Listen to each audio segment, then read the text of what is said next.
Is that your code? Well, will you put it in your code just so it takes up less room and you can look at it? You know, I barely do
Good morning. I am the Reverend Lisa Bovey-Kemper. My pronouns are she, her.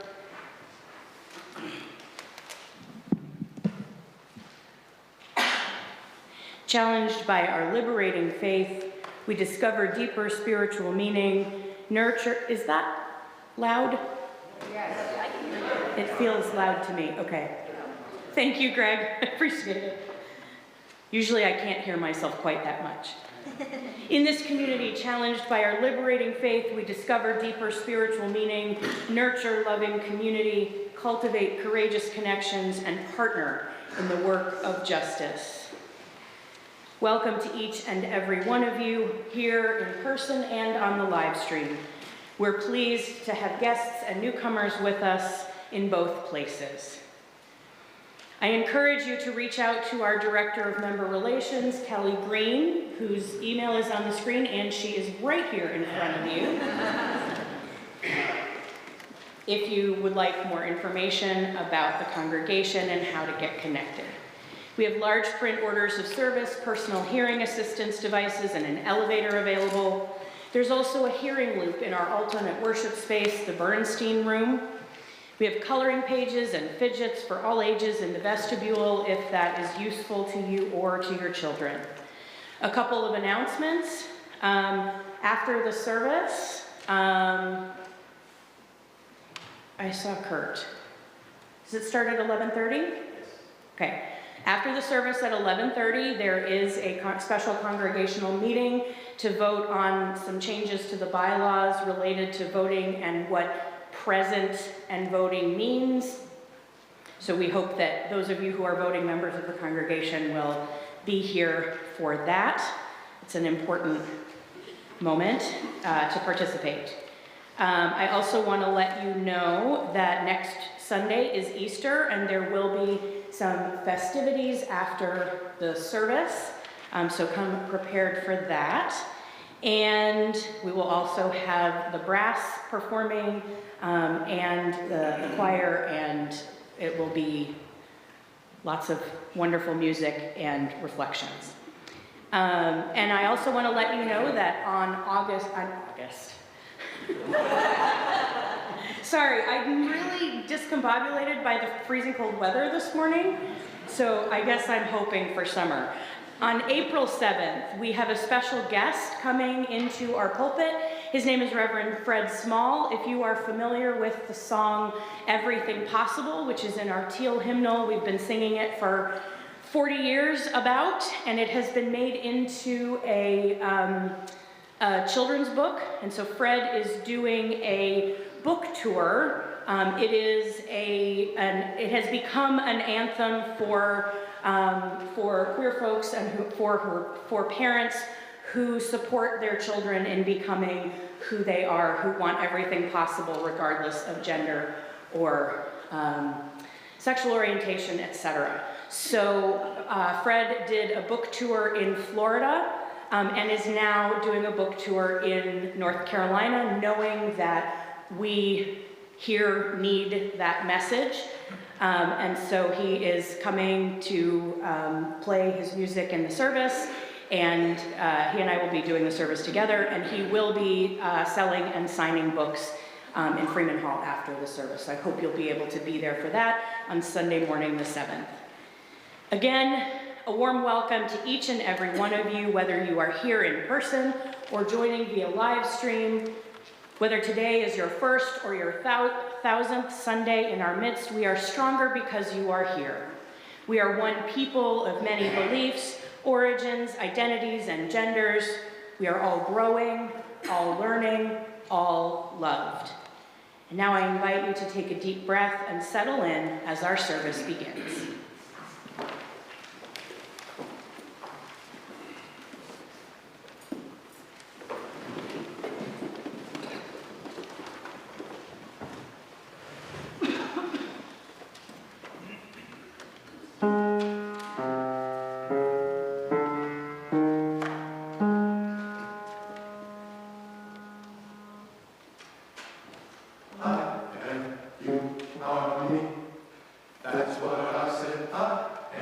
You are me. Don't you see? I am, you are me. That's what I said, I am, you are me. Don't you see? Seems like I'm over here and you're over there, but there's something between us that's greater than air. Seems like I'm over here and you're over there, but there's something between us that's greater than air. Seems like I'm over here, it's not hard to dare, but there's something between us that's greater than air. Seems like I'm over here, it's not hard to dare, but there's something between us that's greater than air. Seems like I'm over here, it's not hard to dare, but there's something between us that's greater than air. Seems like I'm over here, it's not hard to dare, but there's something between us that's greater than air. Seems like I am a part of you, you are a part of me, and so together we are one body. I am inside your head, you are inside my heart. We fit together, perfect from the start. I am, you are me.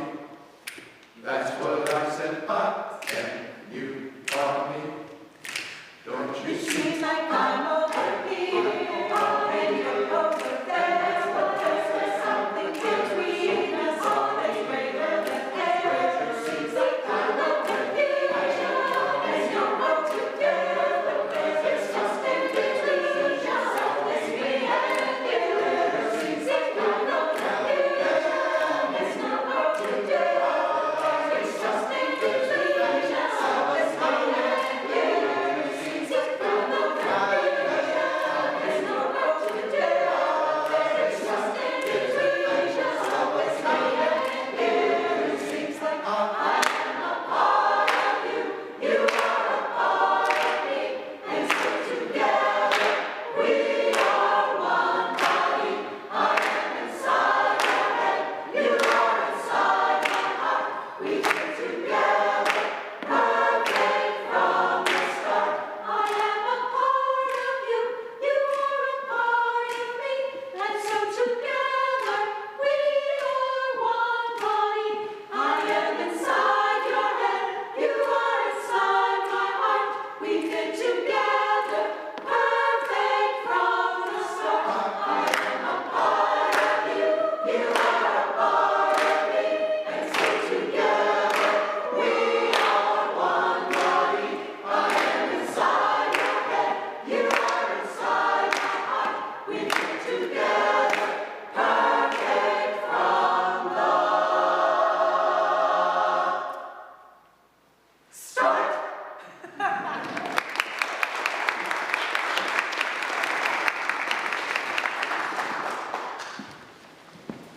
Our call to worship this morning is by my colleague Ed Prue, who gave me the idea for this service, and through some great conversation and sharing, helped me think through how I wanted to do it here. Ancient Greeks believed that there were four basic elements of the universe: fire, water, air, and earth. But one of these things is not like the other. Fire is not a thing. It is a process of transformation. The basic elements involved in that transformation are things like carbon, hydrogen, and oxygen. They begin joined in certain ways, and the fire is the process of them changing formation. The elements of any flame may once have been part of the ocean, a cloud, or the leathery skin of a dinosaur. The fire is not any of these elements. It is the process of them moving from one constellation to another in one of the many dances done by the building blocks of the universe. So it is with a flame. So it is with a life. As we gather this morning in worship, we remember that no flame can hold still. We remember that this church is neither a house built on sand nor neither a house built on sand nor a house built on rock. This church is a series of movements, steps to a dance that will carry us over rock, sand, and mountains, through streams and city streets, to kitchen tables, school hallways, and hospital rooms, and into the arms of this community. As we gather in reverence, as we gather, we remember that no flame, no life can hold still. May we embrace the dance and be open to it. I invite you now to rise in body or spirit and join in singing "Now Let Us Sing," number 368 in the gray hymnal, where the words are on your screen.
As the chalice is lit, let us come together into the sacred space that we have created.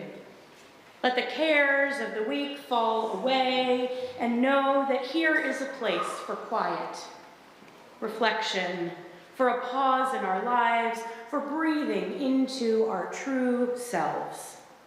Let what is said and felt here add richness to the dimensions of our lives and spiritual practices. We are strong together in community. We share the experience of being human. Let the warmth of the chalice lit during our time together connect us and carry us into the world.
Good morning.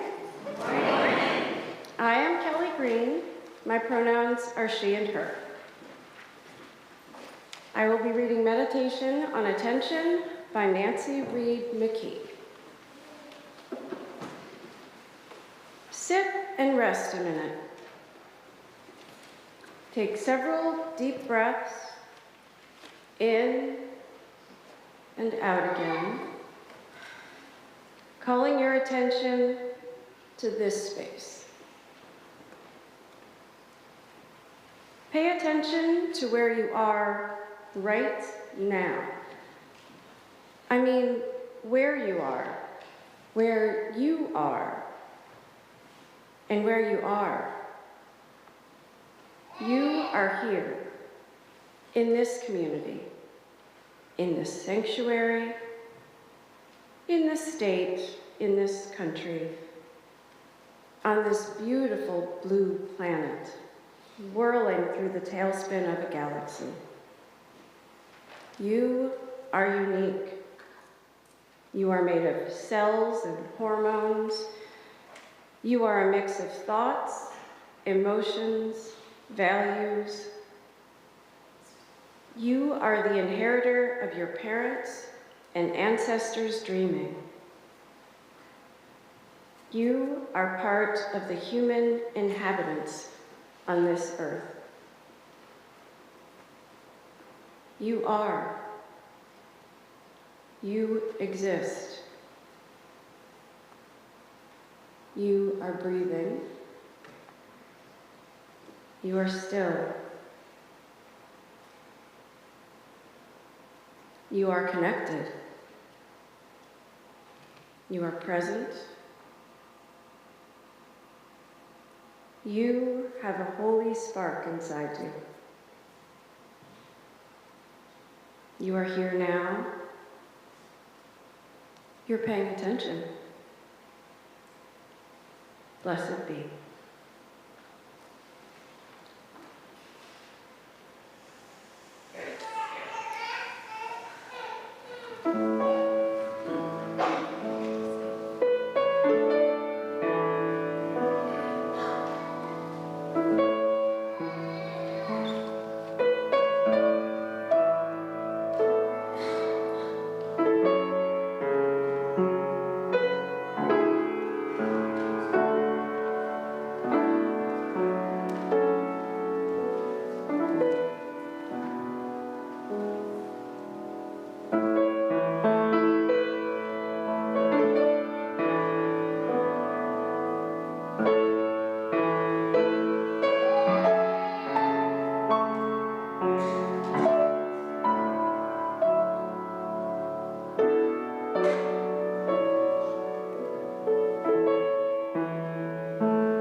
How many of you in this room learned about consent as a child?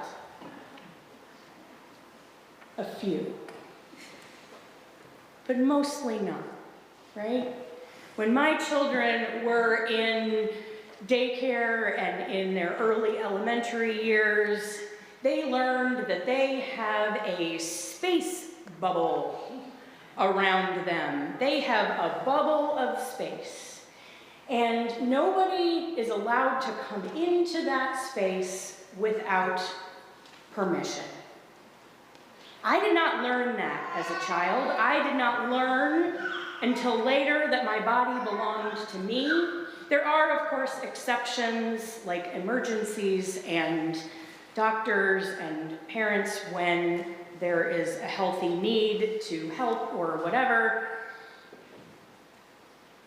But that was a new concept to me as a teenager and young adult, that I got to say yes or no to things that were happening to me or around me or about me.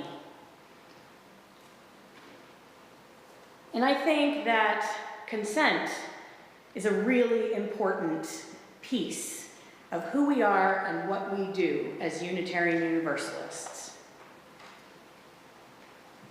Joan Johnson Lewis, who is a UU minister, ethical culture leader, and historian, says in Puritan theology and its implementation in 17th century Massachusetts, the local church had the power to tax all within its parish or geographic boundaries.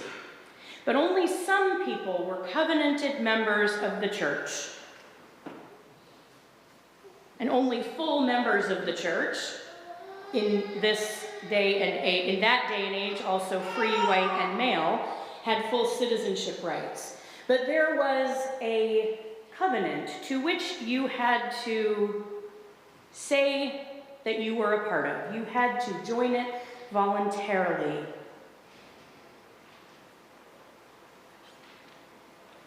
Puritan theology, of course, as I've said before, was grounded in the idea of covenants, based on the covenants of God with Adam and Abraham, and then, of course, the covenant of redemption brought by Christ.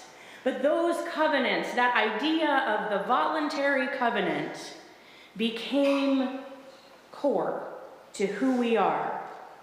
Because, as Lewis says, the actual membership of the church comprised the people who joined through voluntary compacts or covenants. We've had so many conversations and sermons and reflections about covenant over this past year, knowing that your board of trustees has been working diligently to write the policy and convene the team that will support the covenant of right relations that you adopted by congregational vote in 2021. One of the essential aspects of our covenants as Unitarian Universalists is that they are voluntary. When you join a congregation, you are joining the covenant that the congregation's membership has created together and chosen together.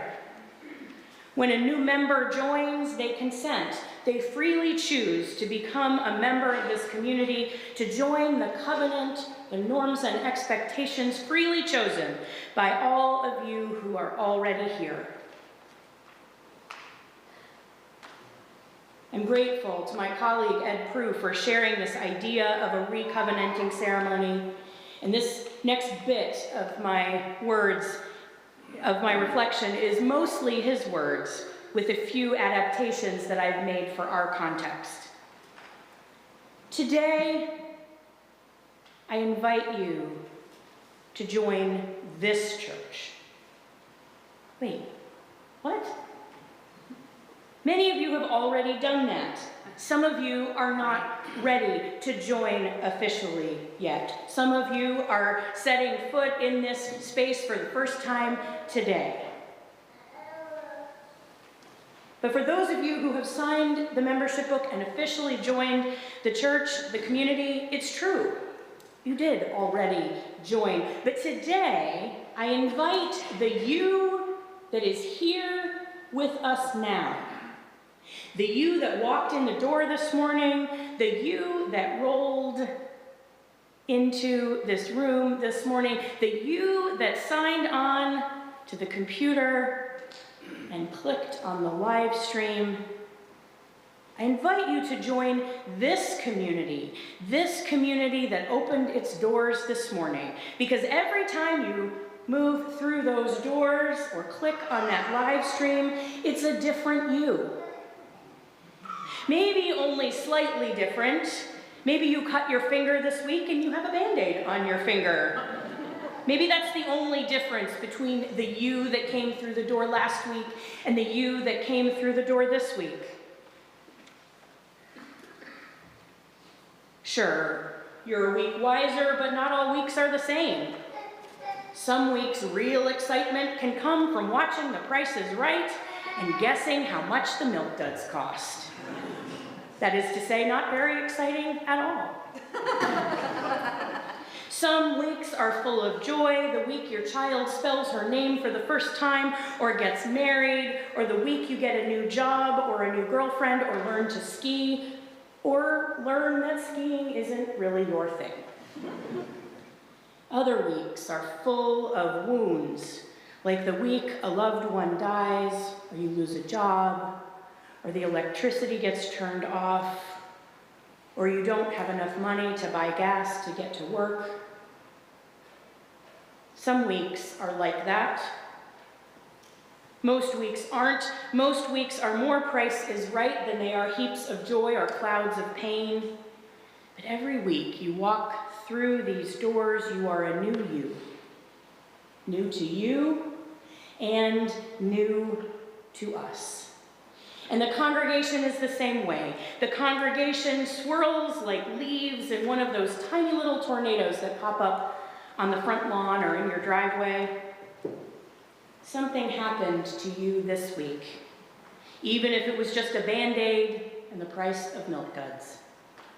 Multiply that times 100, times 300, times 500, and that's what happened to this place that opened its doors to all of you this morning. The place that loved you as you moved into its new life. This place that by your mere act of showing up this morning is grateful and different than it was before you came.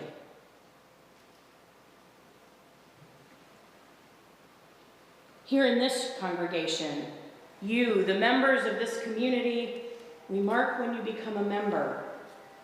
But we don't mark that moment when you realize that this place and these people are imperfect. We don't mark the moment when you have a disagreement or feel hurt or unheard. We don't mark the moments when you discover the complexity of human interaction and you go to leave. And then, sometimes, you turn back around and decide to try again.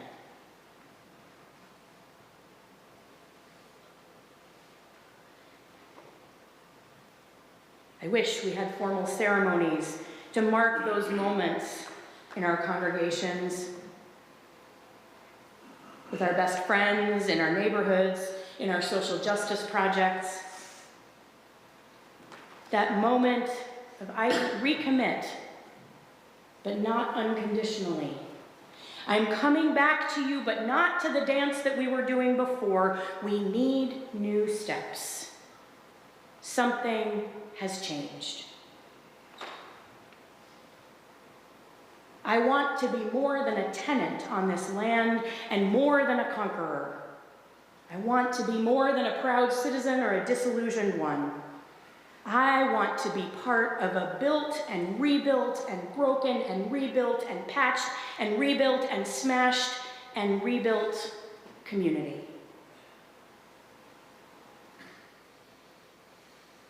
Liz James says it is easier to apologize than it is to listen.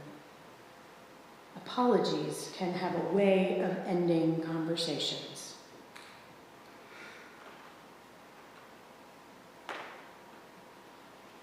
Like a dance partner, these moments where we commit and recommit, where we acknowledge the brokenness, where we come together to create the patches,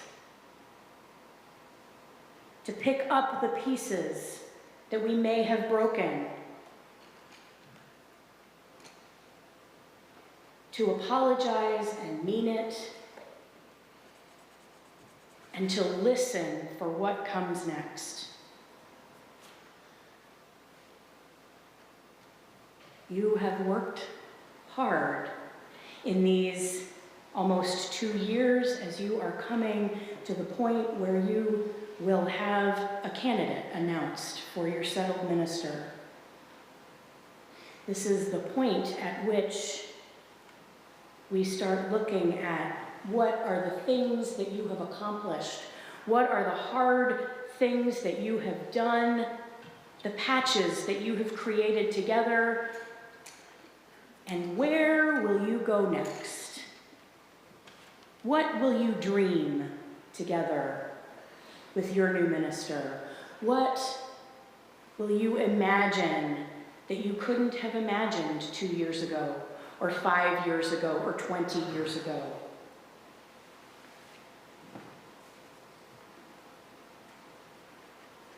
So in a few minutes, I will invite you to voluntarily join the covenant of this congregation. This built and rebuilt and broken and rebuilt and patched and rebuilt and smashed and rebuilt, deeply beloved community, I invite you to join the mess, to recommit to the hard parts and to the celebrations that come when you know you did everything you could and you listened to one another and you came out the other side so that you could dream a new dream, so that you could cultivate those courageous connections, so that you could work toward personal, societal, and environmental transformation, so that you could be the best community, the best Unitarian Universalist community of Charlotte, North Carolina, that there is to be.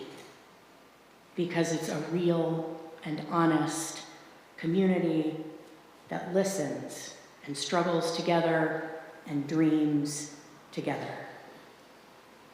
May it be so. I invite you to stay seated and sing From You I Receive together.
I want to say before we begin this affirmation of the covenant, if you are new among us or if you have been visiting for a while and you are getting to the point where you are ready to officially join this community, Kelly is available to you at any point to make that happen. I want to be clear that this is an affirmation for everybody, and that also, if you are ready to join, talk to Kelly and we can make that happen. We've been talking a lot about covenant, both in and outside of the sanctuary. Covenant as a foundational part of Unitarian Universalism, and particularly the covenant as commitments that you have made to one another in this community. It is my practice when leading a new member ceremony after the words of joining are spoken and the congregation speaks words of welcome and affirmation for the new members who are usually arrayed across the front of the sanctuary to go back to their seats, to go back to the congregation, to join the whole of the congregation, and then everyone together speaks the words of the covenant. It is a symbolic wholeness, a symbolic joining. Since the covenant was adopted by congregational vote in 2021, and many of you who joined the congregation 5, 10, 20, 40, or more years ago, today is a symbolic moment to voluntarily affirm the covenant that you created together. Those of us who are members of this congregation When we joined, we said these words, or something similar. We accept your welcome with gratitude and gladly join our lives with yours. As we have been the beneficiaries of the community you have created, we commit to partner with you in energetic and generous support of our congregation. We will strive to believe the best about our congregation and to offer our best to it. May our journey together be long and fruitful. And the response was, each of you brings a light, vitality, and renewal to our community. Together, we form a beacon of hope to each other and to our world. May our lights shine brightly together for many years. And now I invite you to rise in body or spirit and join together in saying the UUCC Covenant of Right Relations together. I will invite you, I'm going to do an arbitrary dividing line approximately here, so you can pick which side you're on, but I'm going to invite you to turn cheek to the center. You'll need to see the words on the screen as well, so you probably don't want to do a full 90-degree turn. But if you will face one another, and the left side, we'll go back and forth, the left side and the right side are marked on the screen.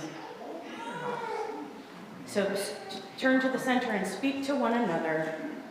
As members of the Unitarian Universalist community of Charlotte, we are committed to the 7 UU principles, respect our vision and mission, and embrace being a welcoming congregation. We strive to treat everyone with dignity and respect, to care about and to be connected to one another, and to listen in an open-minded manner. We make the following promises to further our path in being the loving, liberating, religious community that our vision calls on us to be. Welcome members and visitors alike with warmth and hospitality. Speak for ourselves and listen to all with attention and kindness. Understand that we are all works in progress in our life journeys, and recognize that everyone faces both joys and challenges that may be unknown to us as ours are to them. Remain open to understanding that we can learn and grow from our connections to people with both similar and differing viewpoints. Embrace the diversity within and beyond our community, knowing it makes us stronger, more loving, and compassionate community. Give of ourselves to the UUCC as a whole, to individual members, and to those in the community as we are able. Respect that our membership makes decisions by seeking unity and consensus among our members, enacting changes by majority vote, which may not always align with our personal desires.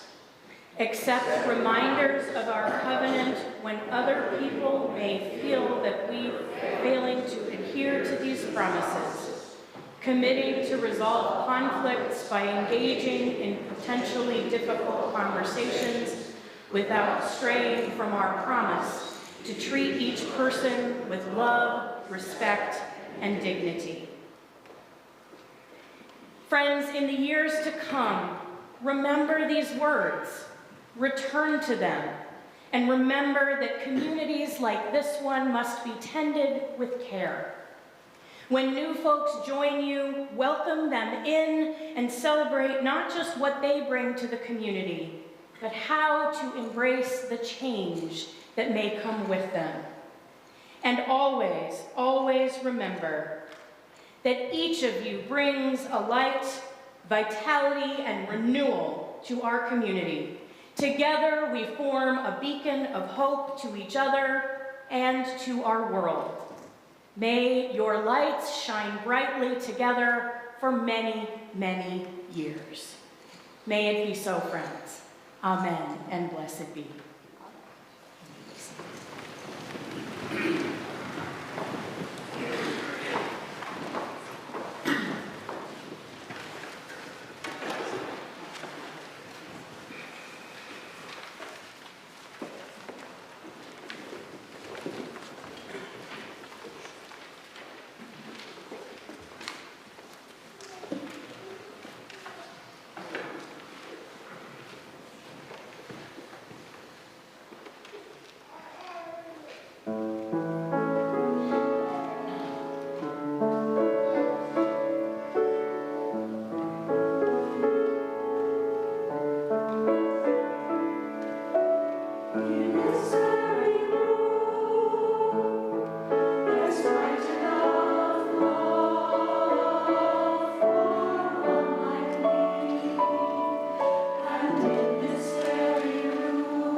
In this very room, there are also resources of time and talent and treasure.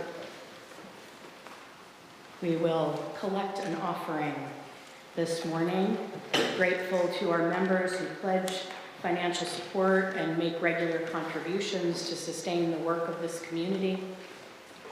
And I want to remind you always that while the offering is collected, you are invited to come forward and light a candle honoring a milestone, concern, or celebration. As always, I invite you to take an unlit candle and tip it into the flame, that transforming flame, so that we do not transform any of yourself with the flame. Tip your unlit candle into the lit flame. The offering will now be received.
Please join me in a time of contemplation or prayer. I invite you to breathe deeply, to be present to the spirit of life which is in us and through us and around us, to those human connections that give us strength when we struggle and celebrate with us when we are joyful. The gathered community hears and holds both difficulty and ease as we honor the experiences that make each of us who we are. During this time of year when the holy days of so many different religions and traditions converge, I offer my hopes and my prayers for all those who are hungry and hurting and in danger, those who are affected by conflict and war, especially those in the Holy Land. None of us are free until all of us are free.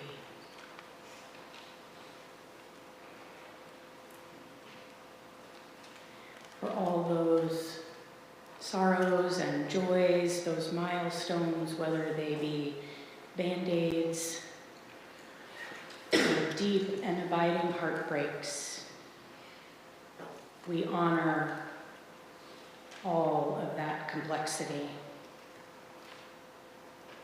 shared today and those that remain in our hearts. I invite you into a time of silence.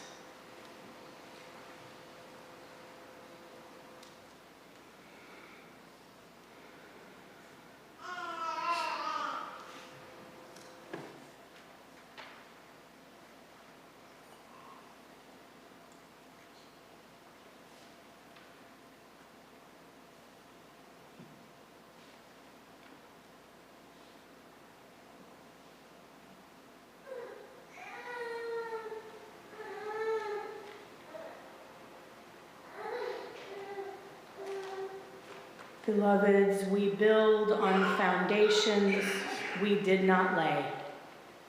We warm ourselves by fires we did not light. We sit in the shade of trees we did not plant. We drink from wells we did not dig. We profit from persons we did not know. We are ever bound in community. May it always be so, because this is as it should be. Together we are more than any one person could be. Together we can build across the generations. Together we can renew our hope and our faith in the life that is yet to unfold. Together we can heed the call to a ministry of care and justice. We are ever bound in community. May it always, always be so. Amen, and blessed be. And I invite you to rise in body or spirit and join in singing our closing hymn, number 1064, We Go Home.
That song is such a wonderful combination of the old in the familiar hymn tune and the new with the words and the accompaniment. So I invite you to say the words on the screen together as I extinguish the chalice. We extinguish this flame, but not